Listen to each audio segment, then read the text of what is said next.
বন্ধুগণ, আপনারা জানেন যে 1940 সালের শেষ দিকে আমি যখন দেখিলাম যে মহাত্মা গান্ধী পরিশেষে সত্যাগ্রহ সংগ্রাম আরম্ভ করিয়াছেন, আমি তখন অনুভব করিলাম যে এখন পৃথিবীর সম্মুখে ভারতের মান মর্যাদা রক্ষা হইল এবং অতঃপর ভারতের বিপ্লব আন্দোলন এরূপ ব্যাপকভাবে এবং নূতন প্রণালীতে চালাইতে হইবে যাহাতে আমাদের স্বাধীনতার প্রচেষ্টা সার্থক ও সাফল্যমণ্ডিত হয়।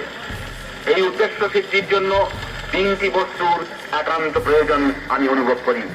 প্রথমত, বিশ্ব পরিস্থিতি এবং বিশেষ করিয়া যুদ্ধ পরিস্থিতির নিরপেক্ষ ও সঠিক সংবাদ সংগ্রহ করা। দ্বিতীয়ত, একটি শক্তিদের সহিত সংযোগ স্থাপন করা এবং তৃতীয়ত, প্রবাসী